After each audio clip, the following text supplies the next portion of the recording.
তুমি ইমাম সাহেব হতে চাও, মুত্তাকিওয়ালা হতে চাও, ভালো সুন্দর রূপের চরিত্রওয়ালা মানুষ হতে চাও, এক কথা তাকওয়াওয়ালা তুমি হতে চাও, জান্নাতের টিকিট পাইতে চাও, তুমি এক নাম্বার বলো তুমি তাহাজ্জুদ নামাজ আদায় করো। পারবো কিনা আমরা? ওই যে শুনি আমরা অমুক বিশ্বাস তমুক দরবার, মনে করেন এবার তো সারা কি কেউ হইতে পারছে?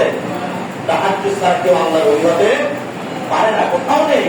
তাহাজ্জুদ ছাড়া কোনোভাবে আল্লাহর ওলি হওয়া সম্ভব নয়। এখন হয়তো অনেকে মনে করি যে তাহাজ্জুদ করবো, 5 ওয়াক্ত দরকার নেই নাকি হবে? আরে ভাই তাহাজ্জুদ করবে কিনা? হ্যাঁ, আপনি চেষ্টা করতে পারেন, আমি শুধু তাহাজ্জুদ করবো, শুধু পারবেন না, ওই তো উঠতেই পারবেন না, আল্লাহ আপনাকে উঠাবেই না, যদি চেষ্টা করেন না কেন। কিন্তু সেই ব্যক্তির ভিতরে 5 ওয়াক্ত নামাজের স্টাডি থাকবে, ওই ব্যক্তি যদি এতিম থাকে, ইমাম থাকে, বা নিয়ত করে আল্লাহ আমি আমার গুনাহ মাফের জন্য আমি তাহাজ্জুদ করতে চাই, প্রতিদিন রাতে তাহাজ্জুদ আদায় করতে চাই, আল্লাহ আমি তোমাকে পেতে চাই, আমার জীবনের গুনাহগুলি মাফ করতে চাই, আল্লাহ অটোমেটিক আপনাকে ওই রাতে উঠিয়ে দেবে, জাগ্রত করে। এটা 1 নম্বর আমরা কি করবো? কিয়ামুল লাইল তাহাজ্জুদ নামাজ যদি আমরা আদায় করি, তাহলে আমরা অতি শীঘ্রই আমার ঈমানদার মুত্তাকিওয়ালা হতে পারবো ইনশাআল্লাহ। কিতাবের ভিতরে রাসূলুল্লাহ সাল্লাল্লাহু আলাইহি সাল্লাম বলেছেন, তাহাজ্জুদ তিনি রাতের প্রথম অংশ করতে পারে, মধ্যম অংশ করতে পারে, শেষ অংশ করতে পারে। রাসূল সাল্লাল্লাহু আলাইহি সাল্লাম বলেছেন, সর্বোত্তম তাহাজ্জুদ হলো তিনি ইশারের পরে কিছুক্ষণ ঘুমাবে, ঘুমিয়ে উঠে তিনি তাহাজ্জুদ আদায় করবে, এটা সর্বোত্তম। কথা বলতে পারছি আমরা? এইভাবে কিছু কিছু মানুষ আছে যেগুলো অনেক চেষ্টা করে তাহাজ্জুদ করার জন্য কিন্তু তাহাজ্জুদ করতে পারে না, উঠতে পারে না। এরা সমস্ত আলেম ওলামারা তারা অভিমত। আলেম ওলামারা বলেছে ওই মানুষ যদি তাহাজ্জুদের করার নিয়ত করে উঠতে পারে না, সে যদি চায় ইশারের নামাজের পরে 2 রাকাত 4 রাকাত 6 রাকাত 8 রাকাত তাহাজ্জুদের নিয়ত করে যদি সে ঘুমিয়ে যায়, আল্লাহ তাআলা তার আমলনামা তাহাজ্জুদের নেকি দিবেন। সুন্দর অর্থ না? আপনি চেষ্টা করতেছেন তাহাজ্জুদের জন্য, পারতেছেন না, আপনি ইশারের পরে কি করবেন? তাহাজ্জুদের নিয়ত করে কিছু নামাজ পড়ে আপনি ঘুমাবেন, আল্লাহ তাআলা তাহাজ্জুদের নেকি আল্লাহ আপনাকে দেবেন। আমরা পারবো তো ইনশাআল্লাহ। আল্লাহ আমাদেরকে তাওফিক দান করো। নাম্বার 2 হলো তারতিলুল কোরআন। নাম্বার 2 হলো কি?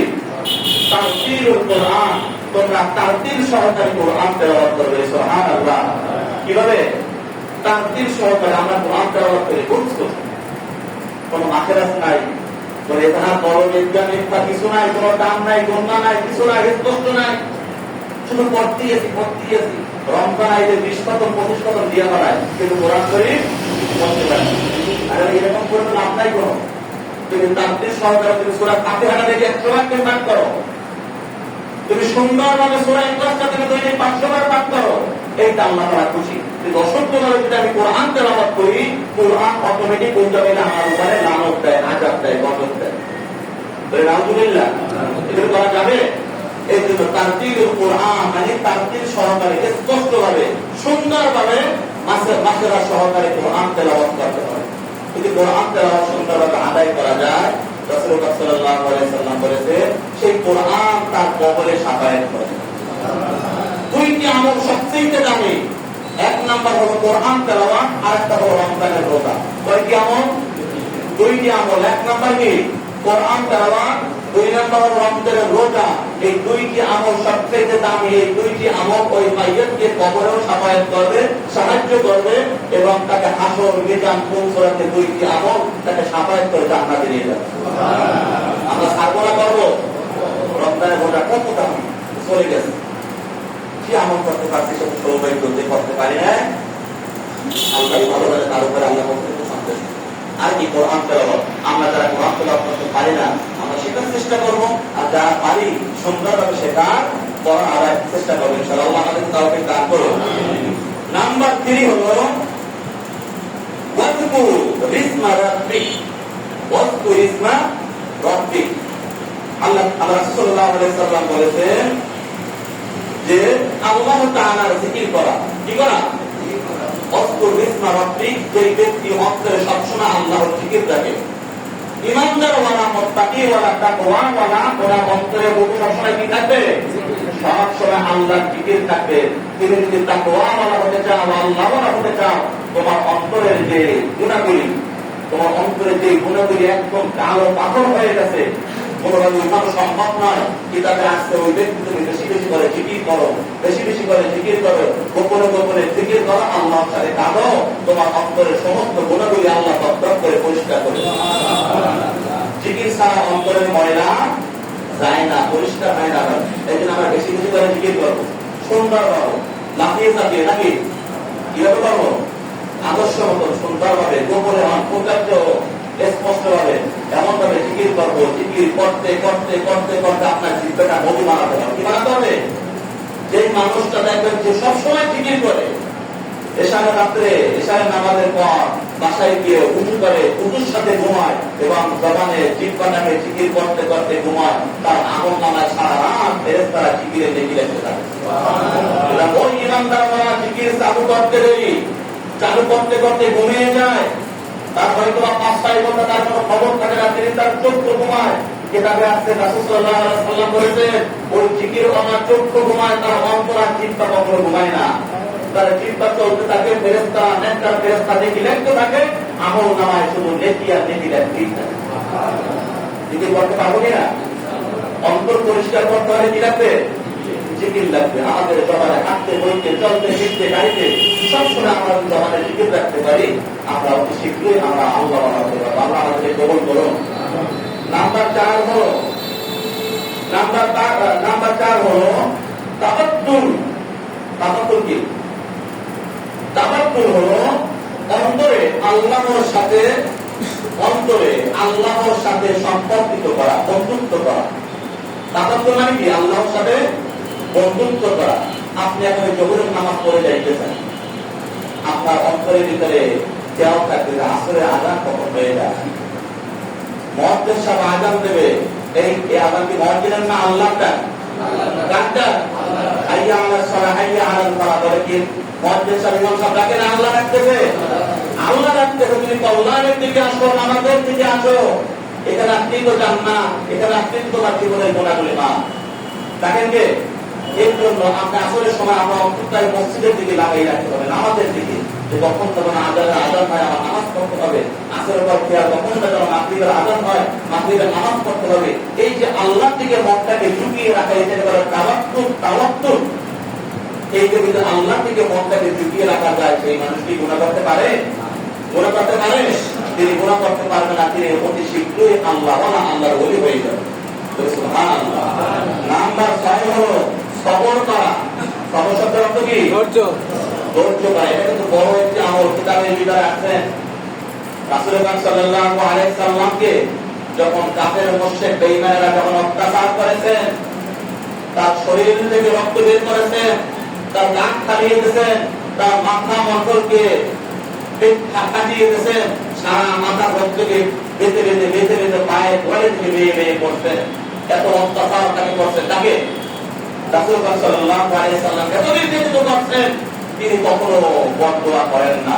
তিনি তো বদদোয়া করতেন যে আল্লাহ তুমি এদের উপরে গজব দাও, তুমি এদের উপরে লানত দাও, সাথে সাথে সারা পৃথিবী ধ্বংস হয়ে যাওয়া সম্ভাবনা আছে। ঠিক কিনা ভাই? আল্লাহ রাসূল কখনো বদদোয়া করেন না, তিনি আরো কাঁদছেন আর বলছেন আল্লাহ তুমি এদের উপরে গজব দিও না, মানত দিও না। এরা হয়তো বোঝে না আমি যে নবী, আমাকে তারা চিনে নাই, বিধায় আমাকে অপমান করছে, অপদস্থ করছে, লাঞ্ছিত করছে। ওরা যখন চিনবে তখন আমার পথে আল্লাহ ইসলামের পথে চলে আসবে। অতএব তুমি তাদের উপরে কষ্ট পেয়ে তুমি লানত দিও না, গজব দিও না। দেখছেন? কিন্তু যেহেতু তাই পৃথিবী থাকতে অবশ্যই আল্লাহ তারা ধ্বংস করে দিত।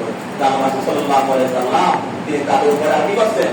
দোয়া করছেন, আল্লাহ ঈমান দাও, এদেরকে তাকওয়া দাও, আল্লাহ তোমার ভয় দিয়ে এদের ইসলামের পথে আল্লাহ নিয়ে আসে। সম্মানিত হাজিরিন, এজন্য সবর শব্দ অর্থ কি? ধৈর্য ধারণ করা। আমাদের উপরে একটা বাধা বিপত্তি আসতে পারে যে কোনো সময়, আমরা কি বেশ হয়ে যাবো? ঈমান কি বিক্রি করে ফেলবো? আল্লাহর কাছে সাহায্য চাবো। কার কাছে? আল্লাহর কাছে সাহায্য চাবো। আল্লাহ আমাদের ধৈর্য ধারণ করার তৌফিক দাও। অনেক পরিবার আছে অসুস্থ, স্ত্রী অসুস্থ, মা বাবা অসুস্থ, সন্তান অসুস্থ, সব টাকা গুলো সব বিক্রি করলে একদম পাগলের মতন হয়ে যায়। না, এত পাগল হওয়ার দরকার নাই ভাই। আপনি আল্লাহর কাছে বলেন, আল্লাহর সাহায্য চান, আল্লাহ আপনাকে সব সমাধান করে দেবেন। এর জন্য কিতাবের ভিতরে আছে রাসূল পাক সাল্লাল্লাহু আলাইহি সাল্লাম হাদিস শরীফের ভিতরে বলেছেন, মা ফাতেমা রাদিয়াল্লাহু তাআলা আনহা এবং আলী রাদিয়াল্লাহু তাআলা তিনি দুইজনে মিলে রাসূলের কাছে একদিন আসছেন। কে আসছেন? তারা দুইজন, জামাই এবং মেয়ে।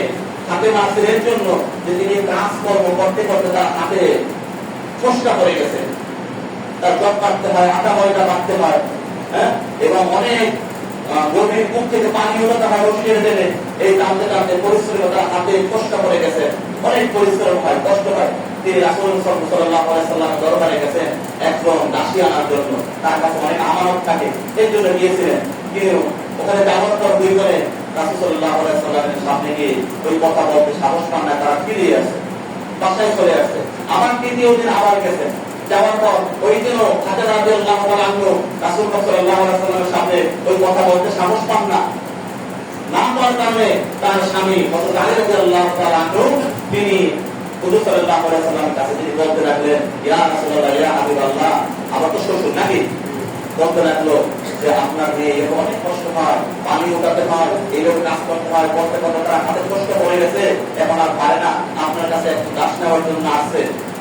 তখন রাসূলুল্লাহ সাল্লাল্লাহু আলাইহি সাল্লাম বলেছেন, হে জামাই, হে আলী, ফাতেমা, আল্লাহ তাআলা আমাকে দুনিয়াতে শান্তির জন্য পাঠান নাই, আমাকে দুনিয়াতে কষ্ট করার জন্য আল্লাহ তাআলা পাঠিয়েছেন।